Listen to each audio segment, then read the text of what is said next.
जो भी कैंडिडेट जुड़ चुके हैं एक बार से सेशन को लाइक शेयर कर दीजिएगा ताकि सभी तक सेशन पहुंच जाए, क्योंकि मेरा टारगेट है सभी तक सेशन पहुंचाना। और जो भी कैंडिडेट पहली बार चैनल पर विजिट कर रहा है, चैनल को जरूर से सब्सक्राइब कर लीजिएगा ताकि इसी तरीके से कंटिन्यू सेशन वो ले सके, कंटिन्यू सेशन उन तक पहुंच सके। चलेगा, आज के सेशन को मैं स्टार्ट कर रहा हूं। आज के सेशन का पहला क्वेश्चन आपके सामने देखिएगा, काफी इंपॉर्टेंट है, आपको समझ में आना चाहिए क्वेश्चन क्या कहता है, उसके बाद आंसर देना है। आपको सफिशिएंट टाइमिंग मिलेगा यहां पर भी, और आपको एग्जाम जो आप एग्जाम दोगे, फाइनल एग्जाम दोगे, स्पेशली राजस्थान सीएचओ कैंडिडेट का एग्जाम सबको पता है 25 फरवरी को एग्जाम कंडक्ट होने वाला है, जिसके लिए आपको कितना सा टाइम बचा है, बहुत कम टाइम आपके पास बचा है। जितना हो सके पढ़ लीजिएगा, और प्रीवियसली जितनी भी क्लासेस हो चुकी है, जिसने नहीं देखी हो जरूर से देख लीजिएगा। चलेगा, सेशन को टाइम वेस्ट नहीं करेंगे, सेशन को स्टार्ट करता हूं। पहला क्वेश्चन है, हर क्वेश्चन के रिगार्डेड आपको टाइमिंग मिलता है, आंसर दीजिएगा ताकि आपको सेल्फ इवोल्यूशन हो सके, आपको सेल्फ कॉन्फिडेंस जनरेट हो सके। चलेगा, पहला क्वेश्चन यहां पर आपके सामने काफी इंपॉर्टेंट है, देखिएगा,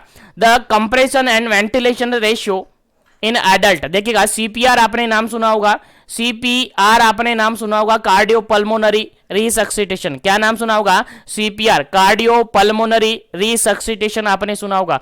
काफी इंपॉर्टेंट प्रोसीजर है सीपीआर। देखिएगा यहां पर सी फॉर कार्डियो मतलब कि आपका हार्ट से रिगार्डेड है, हार्ट है, और पी फॉर पल्मोनरी जो कि रेस्पिरेटरी सिस्टम से रिगार्डेड है, और आर फॉर रिसक्सिटेशन मतलब कार्डियक और रेस्पिरेटरी सिस्टम को रिसक्सिटेट करना, यानी वापस से चलाना। क्या करना है? वापस से इनको चलाना। और आपने पढ़ा होगा, काफी इंपॉर्टेंट प्रोसीजर है कार्डियो पल्मोनरी रिसक्सिटेशन, जो कि एक पर्सन की क्रिटिकल कंडीशन में, इमरजेंसी कंडीशन में लाइफ सेव करने लायक है।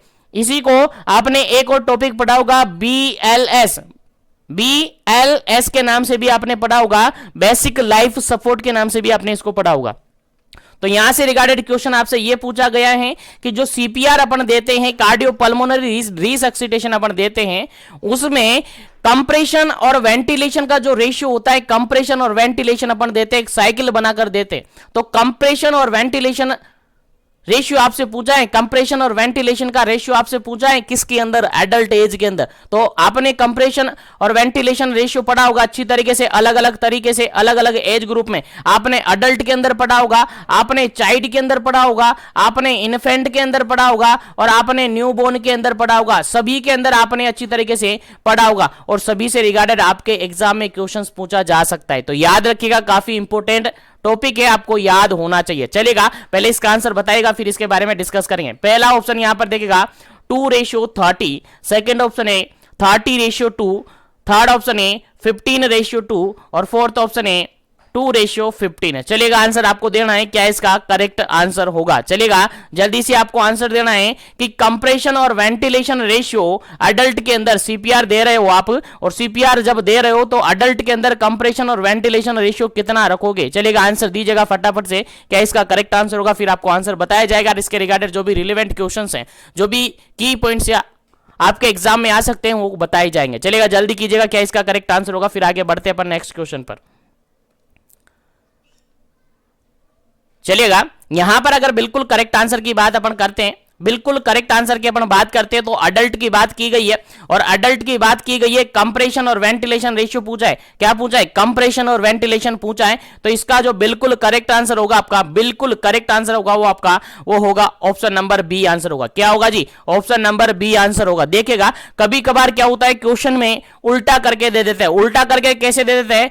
वेंटिलेशन पहले दे देते हैं और कंप्रेशन बाद में दे देते हैं। बोल देते हैं क्वेश्चन में, क्या बोल देते हैं कि वेंटिलेशन और कंप्रेशन रेशियो बताओ, तो फिर आपको यहां से उल्टा करना पड़ता है। लेकिन काफी बार क्वेश्चन समझ में नहीं पड़ता है, और क्या कर देते हैं अपन, क्वेश्चन का जो हमने पढ़ा है कि 30:2 होता है, 30:2 होता है, तो वही अपन लगा देते हैं। तो थोड़ा सा ध्यान रखना है, कंप्रेशन और वेंटिलेशन अल्फाबेट में सी पहले आता है, मतलब कि पहले कंप्रेशन आपको देना है, हमेशा पहले कंप्रेशन देना है, और कंप्रेशन का रेशियो याद रखना है। क्वेश्चन उल्टा करके पूछा है तो आप रेशियो भी उल्टा कर देना, क्वेश्चन उल्टा करके पूछता है तो आपको रेशियो क्या कर देना है? उल्टा कर देना। बस इतना सा ध्यान रखना है, ठीक है। तो अडल्ट के अंदर कंप्रेशन और वेंटिलेशन रेशियो कितना होता है आपका? कंप्रेशन वेंटिलेशन रेशियो होता है 30:2, यानी 30 कंप्रेशन दोगे, फिर उसके बाद वेंटिलेशन दोगे, फिर 30 कंप्रेशन दोगे, फिर 2 वेंटिलेशन यहां पर आप दोगे। तो ये अडल्ट की बात है, और ये भी किस पर डिपेंड करता है?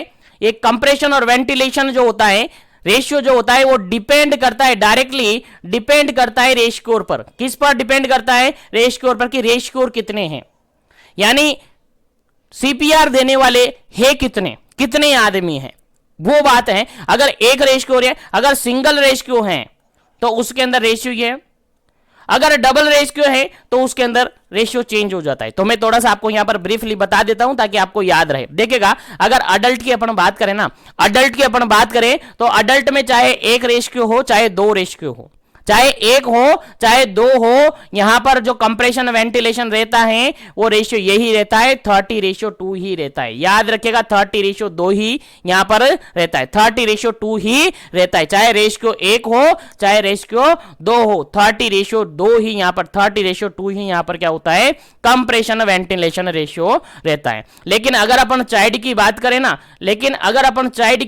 ना, तो चाइल्ड के अंदर अगर रेशियो सिंगल है, अगर रेशियो क्या है, सिंगल है, तो फिर आपका वेंटिलेशन कंप्रेशन वेंटिलेशन रहता है 30:2। लेकिन अगर रेशियो कितने हैं, दो हैं, रेशियो कितने हैं, दो या दो से ज्यादा है, तो फिर यहां पर कंप्रेशन वेंटिलेशन आपका 15:2 हो जाता है। कितना हो जाता है? 15:2 हो जाता है। याद रखेगा 15:2 हो जाता है, 15:2 हो जाता है, याद रखेगा। लेकिन अगर यही क्वेश्चन आपसे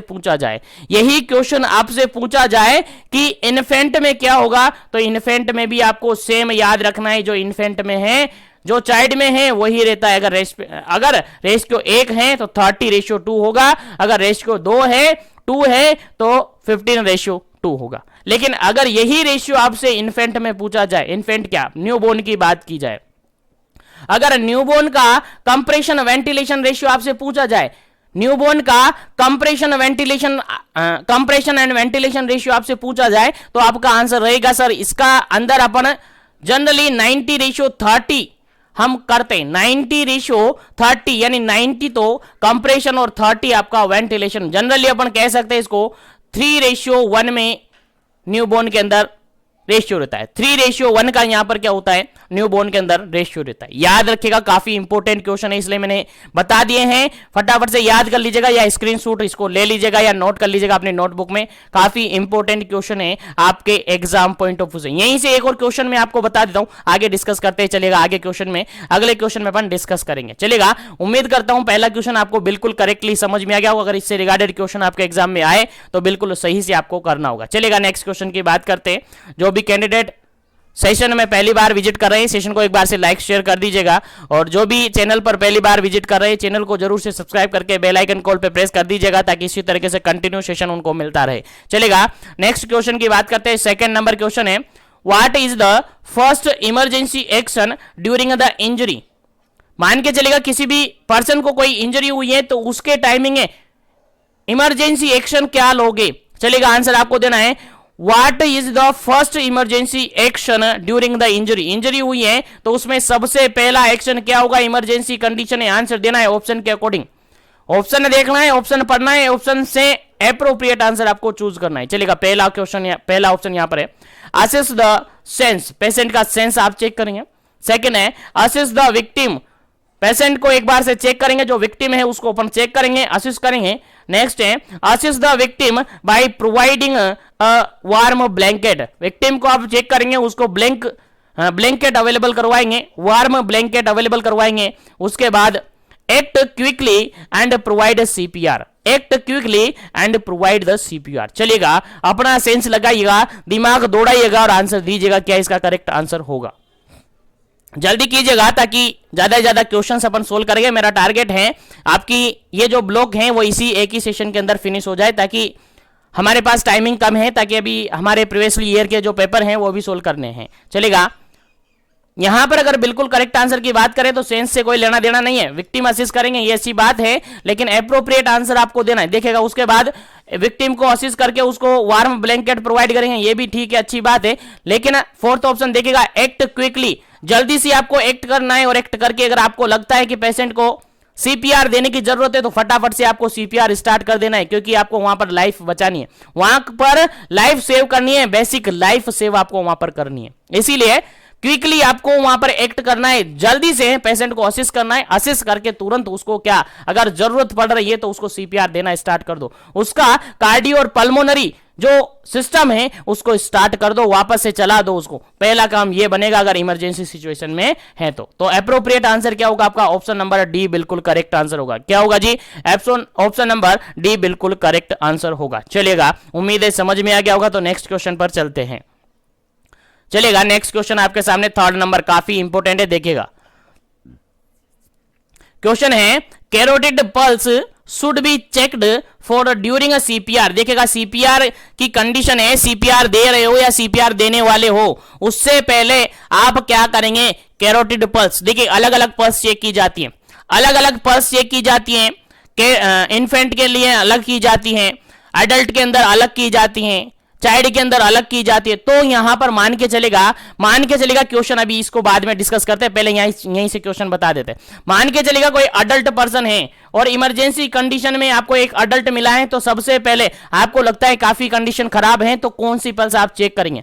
सबसे पहले आपको याद होना चाहिए कौन सी पल्स आप यहां पर चेक करेंगे। तो आपका आंसर रहेगा सर कैरोटिड पल्स चेक करेंगे। कौन सी पल्स चेक करेंगे? कैरोटिड पल्स आप चेक करेंगे। याद रहे, अडल्ट के अंदर कौन सी पल्स? कैरोटिड पल्स आप चेक करेंगे। उसके बाद अगर चाइल्ड है, तो जनरली इसमें फीमोरल पल्स चेक की जाती है। कौन सी? फीमोरल पल्स चेक की जाती है, याद रखिएगा। और अगर इन्फेंट है तो यहां पर फीमोरल या ब्रेकियल पल्स चेक की जा सकती है। फीमोरल या ब्रेकियल पल्स दोनों में से कोई सी भी अपन यहां पर चेक कर सकते हैं। फीमोरल और ब्रेकियल में से दोनों में कोई सी चेक कर सकते हैं। तो याद रखिएगा, तीनों से क्वेश्चन आपके एग्जाम में पूछे जा सकते हैं, तो आपको याद होना चाहिए, तो काफी इंपॉर्टेंट है। अब यहां पर क्वेश्चन ये पूछा है, क्वेश्चन पर चलते हैं। ये चीज नोट कर लियो तो फटाफट से नोट कर लो, नहीं कियो तो ताकि आगे चले क्वेश्चन पर। चलेगा, इस क्वेश्चन के अंदर अपन डिस्कस कर रहे थे। क्वेश्चन ये कह रहा था कि आप कैरोटिड पल्स चेक कर रहे हो किसी पर्सन की, किसी पेशेंट की सीपीआर के ड्यूरिंग सीपीआर आप किसी पर्सन की क्या कर रहे हो?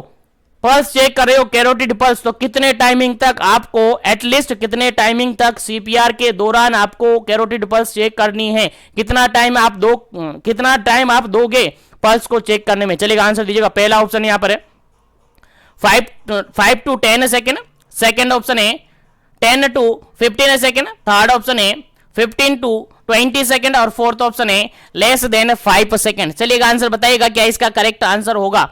सीपीआर दे रहे हो तो उस दौरान आप कैरोटिड पल्स चेक कर रहे हो, तो कैरोटिड पल्स कितने टाइमिंग में आप चेक करोगे? कितना टाइमिंग दोगे आप कैरोटिड पल्स को चेक करने के लिए? जल्दी से आंसर बताइएगा क्या इसका करेक्ट आंसर होगा।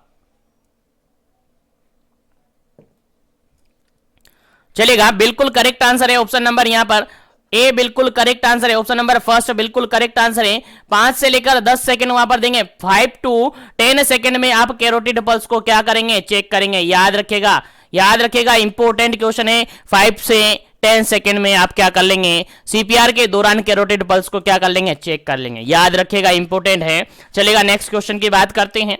नेक्स्ट क्वेश्चन काफी इंपॉर्टेंट है, फोर्थ नंबर क्वेश्चन है, काफी इजी क्वेश्चन है, काफी सिंपल सा क्वेश्चन है, बस थोड़ा सा समझना है, आंसर देना है। चलेगा, क्वेश्चन क्या कहता है देखिएगा। How long should you check for breathing while the performing CPR? देखिएगा, क्वेश्चन यहां पर सिंपल सा ये कह रहा है, how long should you check for breathing while the performing CPR? CPR आप दे रहे हो, सीपीआर क्या कर रहे हो? सीपीआर आप दे रहे हो तो आप ब्रीथिंग चेक करेंगे। कितना टाइमिंग चेक करेंगे? कितने टाइम तक आप ब्रीथिंग यहां पर चेक करेंगे? आंसर दीजिएगा क्या इसका करेक्ट आंसर है।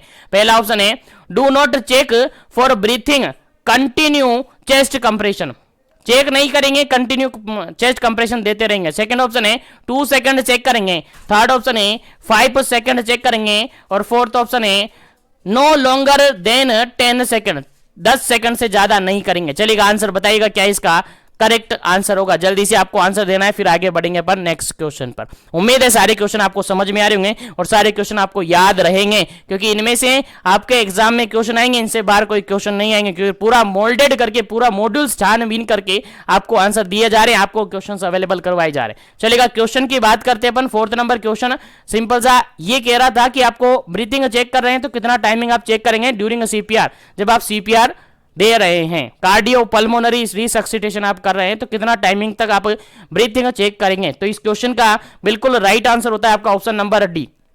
ऑप्शन नंबर डी आपका करेक्ट आंसर होगा। आप चेक कर रहे हैं तो विद इन 10 सेकेंड में आपको चेक कर लेना है, विद इन 10 सेकेंड में आपको चेक कर लेना है, 10 सेकंड के अंदर अंदर आपको चेक कर लेना है और अपना काम स्टार्ट करते रहना है जो काम आप कर रहे हो। सीपीआर दे रहे हो, सीपीआर दो, कंटिन्यूअसली जो कंप्रेशन दे रहे हो देते रहो, लेकिन अगर ब्रीथिंग चेक कर रहे हो तो विद इन 10 सेकंड में आपको चेक कर लेनी है और आगे बढ़ना है। चलेगा, उम्मीद है समझ में आ गया होगा। तो आगे बढ़ते हैं नेक्स्ट क्वेश्चन पर। नेक्स्ट क्वेश्चन है सिंपल सा, अभी बता दिया मैंने थोड़ी देर पहले, आंसर आपको देना है फटाफट से, क्या इसका करेक्ट आंसर होगा। देखिए क्वेश्चन कह रहा है which pulse check in adult, adult के अंदर कौन सी पल्स चेक की जाती है।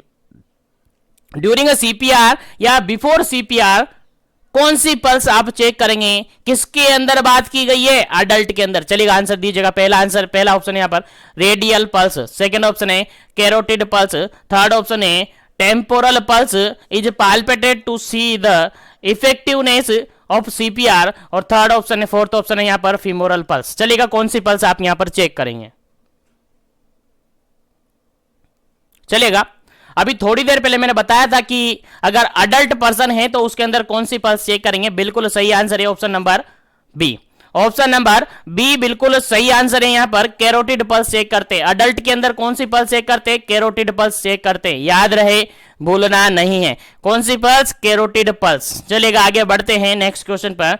नेक्स्ट क्वेश्चन आपके सामने सिंपल सा, which pulse check in child, child है अगर कोई बच्चा है तो उसके अंदर कौन सी पल्स आप चेक करेंगे, कौन सी पल्स आप चेक करेंगे। ऑप्शन है फर्स्ट रेडियल पल्स चेक करेंगे, सेकंड ऑप्शन है कैरोटिड पल्स चेक करेंगे, थर्ड ऑप्शन है टेम्पोरल पल्स चेक करेंगे, और फोर्थ ऑप्शन है फीमोरल पल्स चेक करेंगे। चलेगा, कौन सी पल्स आप चेक करेंगे अगर बच्चा है, बच्चे के अंदर, चाइल्ड के अंदर कौन सी पल्स आप चेक करेंगे। आंसर आपको देना है फटाफट से, क्या इसका करेक्ट आंसर बनता है।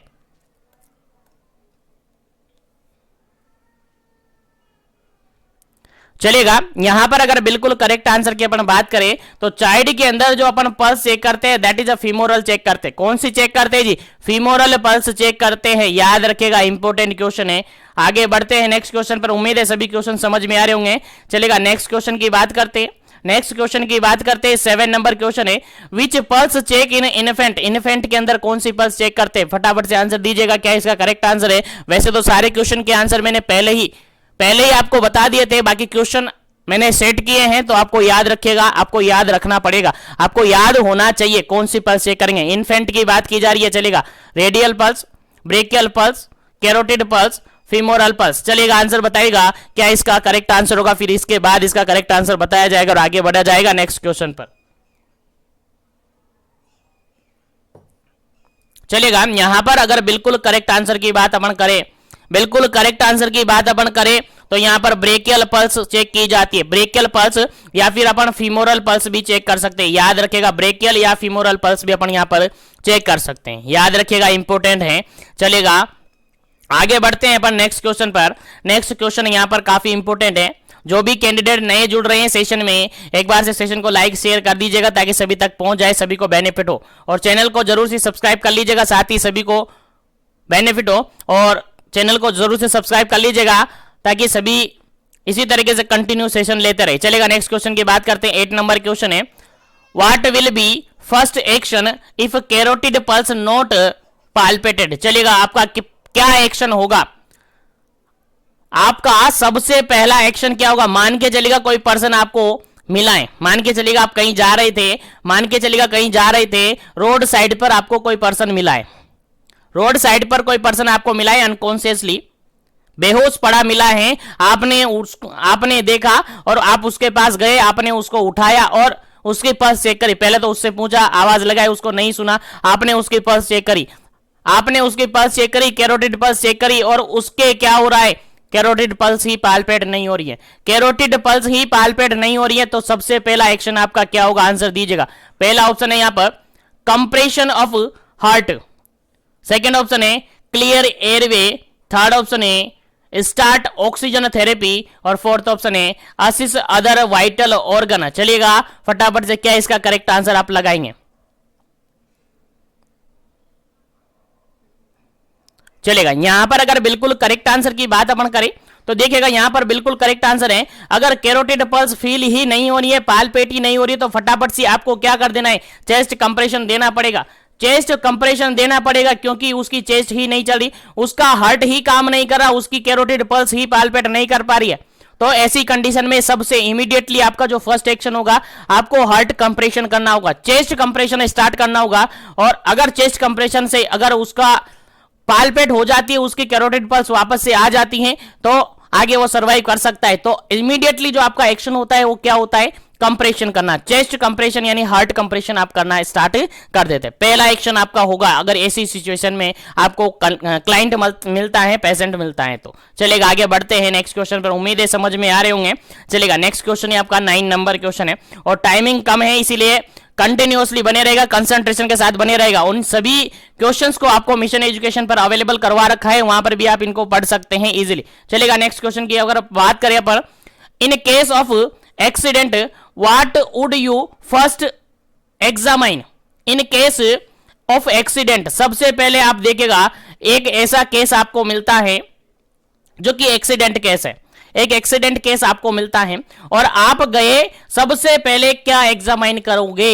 एक्सीडेंट हुआ है, सबसे पहले आप गए, जाते ही एक्सीडेंट केस में आप क्या एग्जामाइन करेंगे, क्या चेक करेंगे, क्या देखेंगे। आंसर बताइएगा फटाफट से क्या इसका करेक्ट आंसर होगा। पहला ऑप्शन यहां पर देखिएगा पेटेंट एयरवे, सेकंड ऑप्शन है हेमरेज, थर्ड ऑप्शन है फ्रैक्चर, फोर्थ ऑप्शन है पॉसिबल हेड इंजरी। चलेगा, बताइएगा, मान के चलेगा आप खुद हैं, आप खुद हेल्थ केयर प्रोवाइडर हैं, सीएचओ हैं, आप जा रहे हैं और एक एक्सीडेंट केस आपको मिला, जाते ही आप उसमें क्या चेक करेंगे, क्या असिस्ट करेंगे। आंसर आपको देना है फटाफट से, क्या इसका करेक्ट आंसर होगा। चलेगा, यहां पर अगर बिल्कुल करेक्ट आंसर की बात करें तो ऑप्शन नंबर फर्स्ट आपका करेक्ट आंसर होगा। सबसे पहला काम होगा, अगर एक्सीडेंट केस आपको मिलता है, सबसे पहला काम होगा उसका एयरवे चेक करना। अगर एयरवे ठीक है, अगर एयरवे ठीक है तो फिर आगे जाकर उसकी फर्दर इन्वेस्टिगेशन आप करेंगे, बाकी और बाद में चेक करेंगे। अगर एयरवे ही नहीं चल रहा तो हेमरेज चेक करने का कोई फायदा नहीं है, फ्रैक्चर चेक करने का कोई फायदा नहीं है, इंजरी हेड इंजरी चेक करने का कोई फायदा नहीं है। सबसे पहला काम बनता है आपका उसका एयरवे चेक करेंगे, उसकी पल्स चेक करेंगे, सबसे पहला काम है। अगर ये चल रही है तो आगे फिर फर्दर आप चेक आउट कर सकते हैं। बाकी पहला इनिशियली सबसे पहला काम आपका बनता है कि उसका एयरवे चेक करना, उसकी पल्स चेक करना। ठीक है, तो याद रखिएगा, उम्मीद है समझ में आ रहा होगा। चलेगा, आगे बढ़ते हैं नेक्स्ट क्वेश्चन पर और नेक्स्ट क्वेश्चन आपके लिए काफी इंपोर्टेंट है। देखिएगा क्या कहता है, 10 नंबर क्वेश्चन है। 10 नंबर क्वेश्चन कहता क्या है, समझिएगा। What do you with a person who has spinal injury, spinal cord injury. देखिएगा, व्हाट डू यू विद, आप उस पर्सन के साथ क्या करोगे जिसको स्पाइनल कॉर्ड इंजरी हुई है।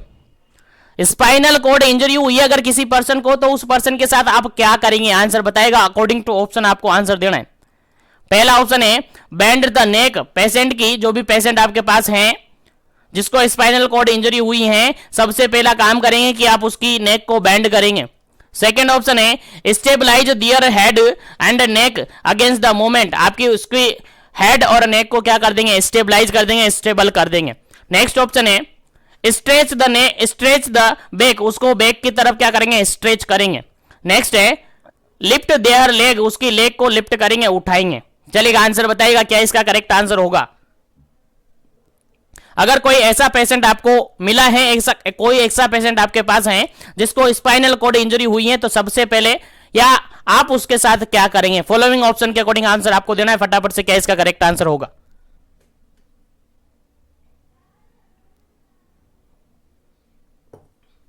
चलिएगा, यहां पर सबसे पहला और सबसे सिंपल अपन क्या करेंगे, सबसे पहला काम आप करेंगे कि उसको स्टेबल रखेंगे। उसको क्या करेंगे जी, स्टेबल करेंगे, उसको बेंड नहीं करेंगे क्योंकि उसके स्पाइनल कॉर्ड में इंजरी है, फर्दर इंजरी हो सकती है। उसको स्ट्रेच नहीं करेंगे, उसके लेग को कुछ लेना देना नहीं है। आपको सबसे पहला काम है कि उसको स्टेबल कर देना है, उसकी हेड और उसकी नेक को क्या कर देना है, स्टेबल कर देना है। मूवमेंट नहीं करवाना है, उसको स्टेबल करना है, क्योंकि स्पाइनल कॉर्ड इंजरी है, स्पाइनल कॉर्ड इंजरी है। अगर आप उसके साथ मूवमेंट करवाते हो, अगर उसको बेंड करवाते हो, उसकी नेक को बेंड करवाते हो, उसकी नेक को बैक को स्ट्रेच करवाते हो, तो हो सकता है उससे फर्दर इंजरी हो सके और उसके जो पेन सिम्टम है, पेन लाइक जो सिम्टम है पेन, क्योंकि पेन भी होगा तो वो सीवियरिटी उनके अंदर हो सकती है, तो फर्दर इंजरी भी उनके अंदर हो सकती है। इसलिए सबसे पहला आपको काम होगा कि अगर स्पाइनल कॉर्ड वाला पर्सन आपके सामने आता है, स्पाइनल कॉर्ड इंजरी वाला कोई पर्सन आपके पास है, पेशेंट आपके पास है, सबसे पहला काम आपका बनता है कि उसको स्टेबल रखें। उसको स्टेबल रखे, उसकी हेड और नेक को स्टेबल रखे, मूवमेंट ना कराए। ठीक है, सबसे पहला काम है। चलेगा, उम्मीद है समझ में आ गया होगा और क्वेश्चन का राइट आंसर आपको समझ में आ गया होगा। तो आगे बढ़ जाते हैं नेक्स्ट क्वेश्चन पर। नेक्स्ट क्वेश्चन आपके सामने देखिएगा, काफी इंपॉर्टेंट क्वेश्चन है, काफी सिंपल से क्वेश्चन है और ऐसे ही क्वेश्चन आपके एग्जाम में पूछे जाएंगे, बिल्कुल इजी से क्वेश्चन है। देखिएगा, what do you look for the head injury. चलेगा, क्वेश्चन यहां पर सिंपल सा ये बना है। क्वेश्चन ये है कि कोई पर्सन है जिसको हेड इंजरी हुई है, कोई पेशेंट है जिसको हेड इंजरी हुई है, आप क्या देखेंगे, फटाफट से बताइएगा, क्या देखेंगे। व्हाट डू यू लुक, आप क्या देखेंगे कि एक पेशेंट को हेड इंजरी हुई है, बताइए। मान के चलिएगा आप अपने सेंटर पर बैठे हुए, कोई पर्सन आया, उसको हेड इंजरी हुई है, तो आप सबसे पहले क्या देखेंगे उसके अंदर। चलिएगा, आंसर दीजिए अकॉर्डिंग टू ऑप्शन। काफी सिंपल से क्वेश्चन है, बस समझना है आपको और आंसर देना है। चलिएगा, आंसर दीजिएगा। पहला ऑप्शन है स्काल्प वुंड, आप चेक करेंगे। नेक्स्ट है स्वेलन फुट, आप चेक करेंगे। थर्ड ऑप्शन है ब्लडी फिंगर, आप चेक करेंगे। फोर्थ ऑप्शन है ब्रूइस नीज, आप चेक करेंगे। चलिएगा, आंसर आपको बताना है क्या चेक करेंगे। अगर किसी पर्सन को हेड इंजरी हुई है और वो आपके पास आता है तो आप उसके अंदर क्या चेकआउट करेंगे, उसके अंदर क्या देखेंगे। चलिएगा, आंसर दीजिएगा, क्या इसका करेक्ट आंसर होगा। फिर आगे बढ़ेंगे अपन नेक्स्ट क्वेश्चन पर। चलेगा, यहां पर अगर बिल्कुल करेक्ट आंसर की बात करें तो देखिएगा, हेड इंजरी हुई है और हेड इंजरी हुई तो सबसे पहले आप उसका स्काल्प वुंड देखेंगे। उसके स्काल्प में कोई वुंड नहीं तो वुंड तो नहीं है ना, और वुंड है तो कितना वुंड है उसकी केयर आप करेंगे। सबसे पहला काम आपका ये बनेगा, बाकी और चीजें बाद में देखते रहो। चलेगा, उम्मीद है समझ में आ गया होगा। आगे बढ़ते हैं नेक्स्ट क्वेश्चन पर। नेक्स्ट क्वेश्चन आपके सामने सिंपल सा, काफी इंपॉर्टेंट है। फ्लेल चेस्ट क्या है, फ्लेल चेस्ट को डिफाइन करना है। फ्लेल चेस्ट क्या है, आंसर आपको बताना है। फ्लेल चेस्ट से आप क्या समझते हैं, आंसर बताएगा अकॉर्डिंग टू ऑप्शन। देखिएगा, पहला ऑप्शन है multiple rib fracture with subsequently subcutaneous emphysema. Second option है chyle in pleural space. Third option है एक्सेस फ्लूइड एंड पेरिकार्डियम। और फोर्थ ऑप्शन है 2 और more rib fractured at 2 point. चलिएगा, आंसर आपको बताना है क्या इसका करेक्ट आंसर होगा। और उम्मीद है सभी को याद होगा फ्लेल चेस्ट किसको कहते हैं। फ्लेल चेस्ट जनरली कहां पर देखा जा सकता है, उम्मीद है आप सबको याद होगा। जिसको याद है फटाफट से आंसर दीजिएगा, फिर इसका आंसर भी आपको बताया जाएगा और इसके रिगार्डेड भी आपको बताया जाएगा। चलिएगा, जल्दी कीजिएगा, क्या इसका करेक्ट आंसर होगा।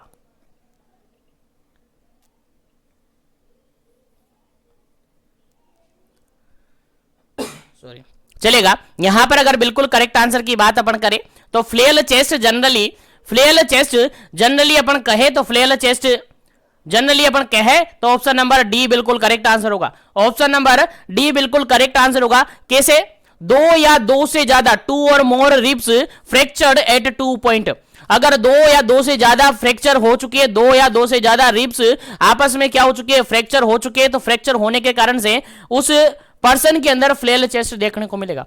फ्लेल चेस्ट देखने को मिला और जनरली अपन कह सकते हैं जो सीपीआर अपन देते हैं उसका कॉम्प्लिकेशन इसको माना जाता है। सीपीआर जो अपन देते हैं उसका कॉम्प्लिकेशन जनरली इसको माना जा सकता है, जनरली इसको माना जा सकता है, याद रखेगा। और जनरली इसको कह सकते हैं मल्टीपल रिब फ्रैक्चर भी कह सकते हैं with hematoma. Multiple rib fracture with hematoma इसको अपन जनरली कह सकते हैं। ठीक है, याद रखेगा, इंपॉर्टेंट है। और ऐसी कंडीशन में अगर अपन कहे तो पैराडॉक्सिकल रेस्पिरेशन देखने को मिलता है। पैराडॉक्सिकल रेस्पिरेशन देखने को मिलता है। जनरली आप जब मान के चलेगा आप नॉर्मल कंडीशन में बैठे हो, आप रेस्पिरेटरी यानी कि इंस्पायरेशन और एक्सपायरेशन करते हो, जब आप रेस्पिरेशन करते हो तो आपकी चेस्ट फॉल इन होती है, राइज होती है, फॉल होती है, राइज होती है, फॉल होती है। ऐसे पर्सन के अंदर जिसके अंदर अगर फ्लेल चेस्ट है तो उसके अंदर भी ऐसा ही होता है, फॉल इन होती है, बिल्कुल राइज और फॉल होती है, लेकिन उसमें अपोजिट होने लग जाती है, उसमें राइज और फॉल अपोजिट होने लग जाती है। ऐसी कंडीशन देखने को मिलता है जिसको जनरली कहते हैं पैराडॉक्सिकल रेस्पिरेशन। याद रखिएगा, इंपॉर्टेंट है। और जो सीपीआर अपन देते हैं जिसके अंदर कंप्रेशन अपन देते हैं तो वहां पर कॉम्प्लिकेशन के रूप में ये हो सकता है, तो याद रखिएगा। बाकी अदर से कोई इंजरी, कोई इमरजेंसी कंडीशंस ऐसी हो सकती है। बाकी याद रखिएगा, फ्लेल चेस्ट मतलब मल्टीपल रिब फ्रैक्चर हो सकता है जिसके साथ हीमेटोमा देखने को मिल सकता है। याद रखिएगा, इंपॉर्टेंट क्वेश्चन है। चलिएगा, नेक्स्ट क्वेश्चन की बात अपन करें। What can cause a close pneumothorax. चलिएगा आंसर बताइएगा, न्यूमोथोरेक्स की बात की जा रही है, क्लोज न्यूमोथोरेक्स किसके कारण से हो सकता है? क्लोज न्यूमोथोरेक्स किसके कारण से हो सकता है? आंसर आपको देना है, अकॉर्डिंग टू ऑप्शन आंसर दीजिएगा। पहला है गन शूट के कारण से हो सकता है, सेकंड ऑप्शन है ब्लड ट्रॉमा के कारण से हो सकता है, थर्ड ऑप्शन है थोरेकोसेंटेसिस के कारण से हो सकता है, और फोर्थ ऑप्शन है विट वुंड के कारण से हो सकता है। चलिएगा आंसर आपको देना है फटाफट से, क्या इसका करेक्ट आंसर होगा? न्यूमोथोरेक्स जनरली किसके कारण से देखने को मिल सकता है? तो जनरली अपन बात अगर इसकी करें तो फटाफट से पहले आंसर दीजिएगा, फिर बताएंगे इसकी रिगार्डेड क्या इंपॉर्टेंट क्वेश्चन है। जल्दी कीजिएगा, क्या इसका करेक्ट आंसर है? न्यूमोथोरेक्स जनरली किसके कारण से देखने को मिल सकता है? कौन से कारण हो सकते हैं न्यूमोथोरेक्स के? चलिएगा आंसर बताइएगा, क्या इसका करेक्ट आंसर है?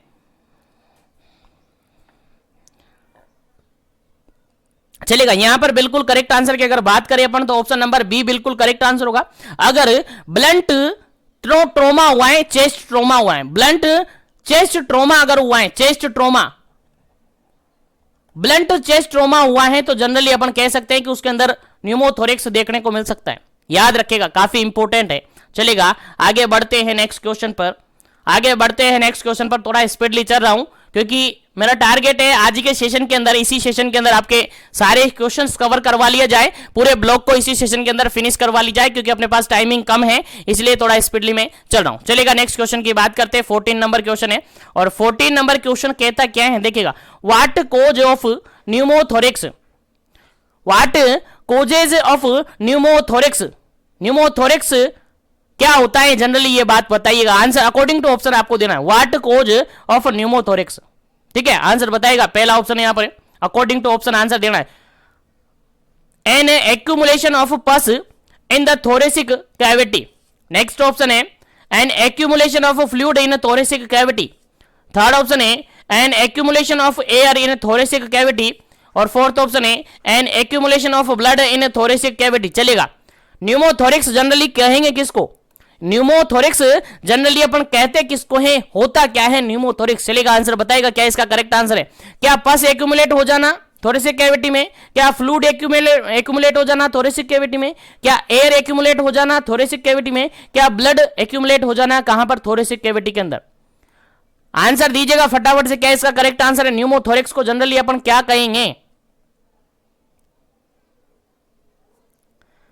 चलेगा, यहां पर अगर बिल्कुल करेक्ट आंसर की बात करें तो ऑप्शन नंबर सी बिल्कुल करेक्ट आंसर है। न्यूमोथोरेक्स जनरली अपन कहेंगे accumulation of air in the thoracic cavity. Thoracic cavity में क्या हो जाना? एयर लीक हो जाना, और एयर लीक होकर थोरेसिक कैविटी में जमा हो जाना, थोरेसिक कैविटी में क्या हो जाना? एक्यूमुलेट हो जाना। इस कंडीशन को अपन कहते हैं न्यूमोथोरेक्स। क्या कहते हैं? न्यूमोथोरेक्स। इसको हेमोथोरेक्स भी कह सकते हैं, हेमीथोरेक्स भी अपन कह सकते हैं। याद रखेगा, इंपॉर्टेंट क्वेश्चन है, याद रखेगा, इंपॉर्टेंट क्वेश्चन है। न्यूमोथोरेक्स मतलब कि एयर एक्यूमुलेट हो जाएगी कहां पर? थोरेसिक कैविटी के अंदर, याद रखेगा। चलिएगा आगे बढ़ते हैं नेक्स्ट क्वेश्चन पर, उम्मीद है समझ में आ गया होगा। तो नेक्स्ट क्वेश्चन की बात करते हैं। नेक्स्ट क्वेश्चन सिंपल सा कहा गया है, the goal of splinting, splinting जो अपन करते हैं उसका गोल क्या होता है? मान के चलेगा कोई एक्सीडेंट हुआ है, एक्सीडेंट होने के बाद पेशेंट आपके हॉस्पिटल में आता है, हॉस्पिटल में आने के बाद उसको स्प्लिंटिंग कर दिया जाता है। स्प्लिंटिंग का मेन गोल आपको बताना है। चलेगा आंसर दीजिएगा, पहला ऑप्शन देखेगा इमोबिलाइजेशन और मोबिलाइजेशन, सेकंड ऑप्शन है इमोबिलाइजेशन और स्ट्रेंथनिंग, थर्ड ऑप्शन है मोबिलाइजेशन और स्ट्रेंथनिंग, फोर्थ ऑप्शन है स्ट्रेंथनिंग एंड और वुंड हीलिंग। चलिएगा आंसर आपको बताना है, क्या इसका करेक्ट आंसर होगा? स्प्लिंटिंग का जो स्प्लिंटिंग अपन करते हैं उसका मेन गोल क्या होता है? आंसर आपको बताना है फटाफट से, क्या इसका करेक्ट आंसर होगा। फिर आगे बढ़ेंगे अपन नेक्स्ट क्वेश्चन पर, उम्मीद है समझ में आ रहा होगा।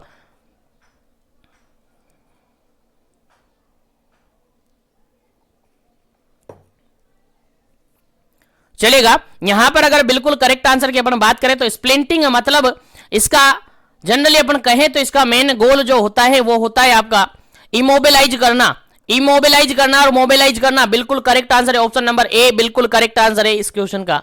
चलेगा, उम्मीद है समझ में आ गया होगा। तो आगे बढ़ते हैं अपन नेक्स्ट क्वेश्चन पर। नेक्स्ट क्वेश्चन सिंपल सा क्या कहता है देखिएगा, सिंपल सा क्या कहता है, काफी इंपॉर्टेंट क्वेश्चन है। डोज ऑफ रेबीज वैक्सीन, जो रेबीज वैक्सीन अपन लगाते हैं ARV जिनको कहते हैं, ARV के नाम से जनरली आपने सुना होगा, ARV एंटी रेबीज वैक्सीन। सबको पता होगा, जिसने भी हॉस्पिटल ड्यूटी की है, क्लिनिकल ड्यूटी की है, सबको पता होगा, क्योंकि इतने भर भर के पेशेंट आते हैं, रेबीज के वैक्सीन लगाने इतने भर भर के, अगर आपने इंजेक्शन रूम में ड्यूटी की हो, इंजेक्शन रूम में आप कभी रहे हो, एटलीस्ट 1 घंटा भी आप रहे हो ना, तो आपको पता चल गया होगा कि यहां पर एआरवी के कितने केसेस आते हैं। तो एआरवी जो लगाई जाती है, एंटी रेबीज वैक्सीन लगाई जाती है, उसकी डोज आपसे पूछी, आंसर देना है पहले, फिर बात करेंगे अगर यहां पर इस क्वेश्चन के राइट आंसर क्या होगा। पहले राइट आंसर आप बताएगा चलेगा। 0.5 ml IM रूट से, सेकेंड ऑप्शन है 0.5 ml IV रूट से, थर्ड ऑप्शन है 1.5 ml IM रूट से, और फोर्थ ऑप्शन है 0.5 ml IM रूट से। चलेगा, आंसर बताइएगा क्या इसका करेक्ट आंसर है। अब यहां पर आपको लग रहा होगा सेम ऑप्शन डाल रखे मैंने, चलेगा मैं ऑप्शन यहां पर चेंज कर देता हूं, थोड़ा सा चेंज कर देता हूं ऑप्शन के अंदर, फिर आपको आंसर बताना है फिर क्या करेक्ट आंसर इसका होगा। चलेगा,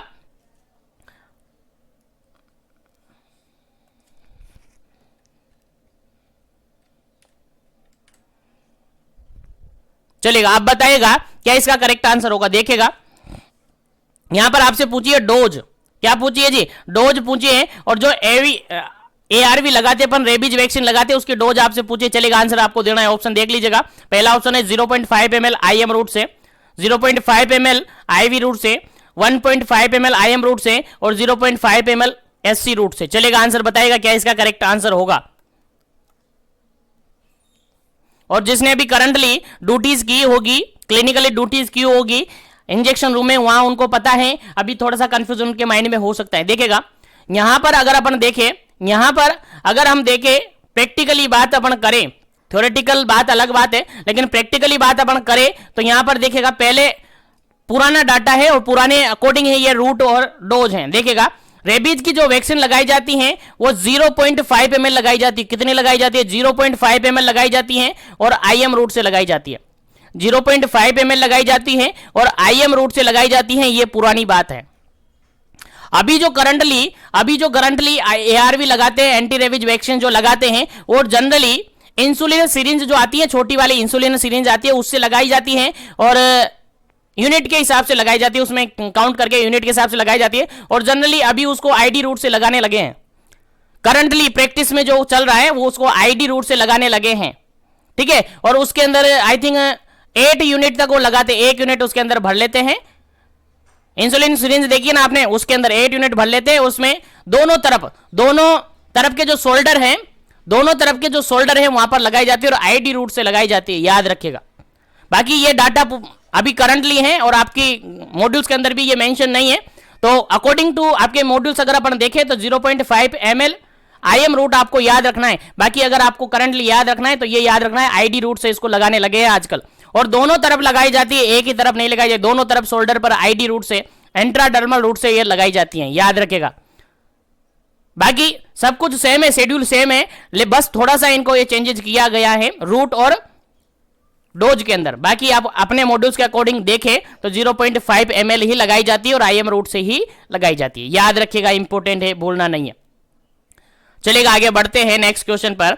नेक्स्ट क्वेश्चन आपके सामने काफी सिंपल सा, काफी इजी सा है, और प्रीवियसली बीपी CCHN के रिगार्डेड ऐसे क्वेश्चन आए हुए देखेगा। क्वेश्चन कहता है the first thing you should do if you are bitten by the dog. देखिए सबसे पहले आप क्या करेंगे जब आपको किसने काटा है, कुत्ते ने काटा है। The first thing you should do if you bitten by a dog. सबसे पहले आप क्या करेंगे कि आपको किसने काटा है, डॉग ने काटा है, डॉग ने बाइट कर लिया है, सबसे पहले आप क्या करेंगे, आंसर आपको देना है। चलेगा, समझ में आएगा ना क्वेश्चन सिंपल सा है। आपने नहीं, आपको कुत्ते ने काटा है, सबसे पहले आप क्या करेंगे, सबसे पहले क्या करेंगे, पहला ऑप्शन है यूज टर्मरिक, क्या उस पर टर्मरिक को काम में लेंगे, अप्लाई करेंगे। नेक्स्ट है गो टू डॉक्टर, डॉक्टर के पास जाएंगे। नेक्स्ट है wash the wound with the mild soap and running water for 5 minute then go to hospital. Next है get an anti rabies vaccine. चलेगा, सबसे पहले आप क्या करेंगे, आंसर आपको देना है, फटाफट से आंसर दीजिएगा। क्या इसका करेक्ट आंसर है डॉग बाइट किया हुआ है, और डॉग बाइट करने के बाद सबसे पहला क्या एक्शन आपका होगा, क्या आप करेंगे।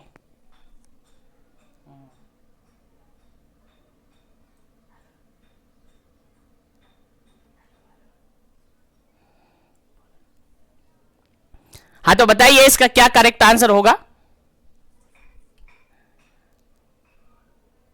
चलेगा, इसका करेक्ट आंसर अपन देखें तो बिल्कुल करेक्ट आंसर होगा। सबसे पहले अगर डॉग बाइट हुआ है, डॉग बाइट किया है, तो सबसे पहले आपका एक्शन होता है कि आप सबसे पहले जो वुंड हुआ है, जो घाव हुआ है, उसको सबसे पहले आप क्या करें, पानी से धो ले।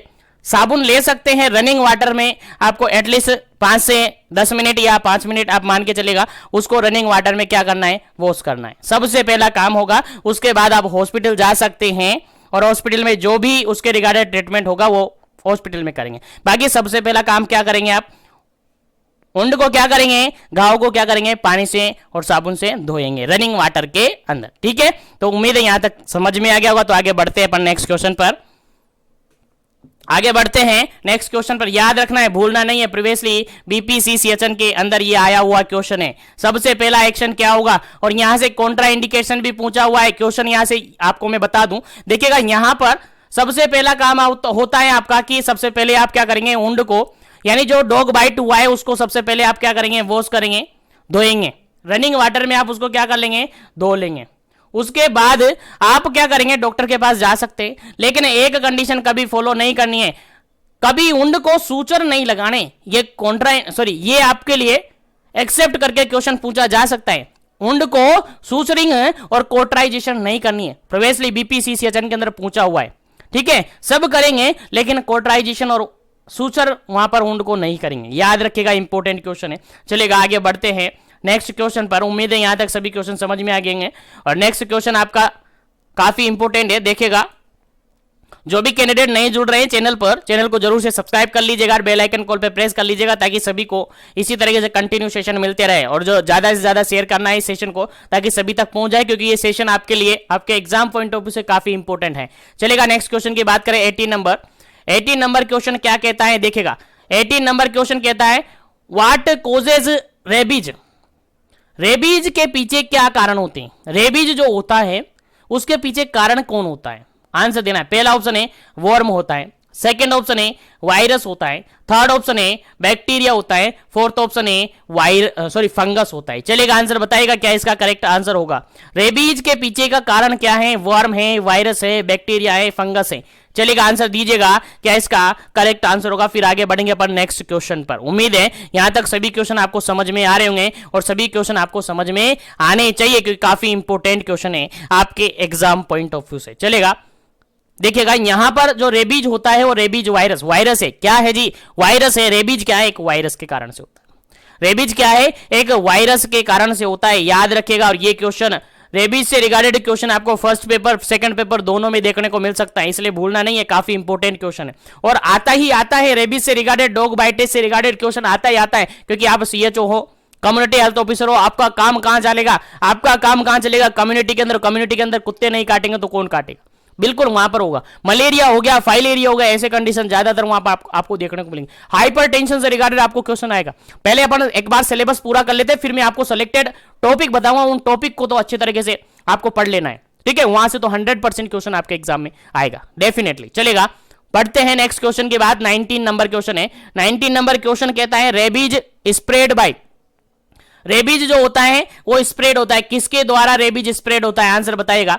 पहला ऑप्शन है सलाइवा के थ्रू, सेकंड ऑप्शन है ब्लड के थ्रू, थर्ड ऑप्शन है टीयर के थ्रू, और फोर्थ ऑप्शन है स्वेट के थ्रू। चलेगा, आंसर बताइएगा क्या इसका करेक्ट आंसर है। सबसे अप्रोप्रिएट आंसर आपको देना है। रेबीज जो है स्प्रेड कैसे होता है, आप सबको पता है कुत्ते के काटने से होता है, सबको पता है कुत्ते के काटने से होता है, मंकी के काटने से भी हो सकता है, कैट के काटने से भी हो सकता है, जरूरी नहीं कुत्ते के काटने से ही हो सकता है। अगर उस एनिमल, अगर उस डॉग, अगर उस मंकी, अगर उस कैट की स्लाइवा के अंदर अगर आपका वायरस प्रेजेंट है तो ही रेबीज होगा, अदरवाइज नहीं होगा, कितना ही काट लो। ठीक है, तो यहां पर बिल्कुल करेक्ट आंसर क्या होगा, ऑप्शन नंबर ए बिल्कुल करेक्ट आंसर होगा। कैसे स्प्रेड होता है, ये सलाइवा के थ्रू स्प्रेड होता है। कैसे होता है, सलाइवा के थ्रू स्प्रेड होता है, याद रखिएगा, भूलना नहीं है, काफी इंपॉर्टेंट है, आपको याद होना चाहिए। चलेगा, आगे बढ़ते हैं नेक्स्ट क्वेश्चन पर। नेक्स्ट क्वेश्चन सिंपल सा पूछा गया है, काफी इंपॉर्टेंट है, देखिएगा 20 नंबर क्वेश्चन है, काफी सिंपल सा क्वेश्चन है। Which antibiotic use in rabies treatment. Rabies का ट्रीटमेंट करने के लिए कौन सी एंटीबायोटिक काम में ली जाती है, रेबीज का ट्रीटमेंट करने के लिए कौन सी एंटीबायोटिक काम में ली जाती है, आंसर बताइएगा। काफी इंपॉर्टेंट क्वेश्चन है आपके एग्जाम पॉइंट ऑफ व्यू से। चलेगा, पहला ऑप्शन है कैप्सूल एम्पिक्लोक्स, सेकंड ऑप्शन है इंजेक्शन सिफाजोलिन, थर्ड ऑप्शन है टैबलेट पैरासीटामोल और फोर्थ ऑप्शन है टैब ग्राइल। बताइएगा क्या इसका करेक्ट आंसर होगा, क्या इसका करेक्ट आंसर होगा, जल्दी से आपको आंसर बताना है। कौन सी एंटीबायोटिक काम में लेंगे आप रेबीज का ट्रीटमेंट करने के लिए?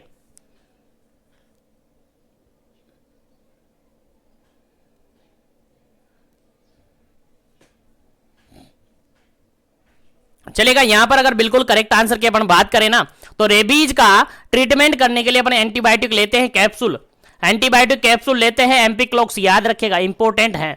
एम्पिक्लोक्स कैप्सूल आप यूज करते हैं यहां पर, याद रखेगा एंटीबायोटिक के रूप में, याद होना चाहिए आपको, भूलना नहीं है, काफी इंपॉर्टेंट है आपके एग्जाम पॉइंट ऑफ व्यू से।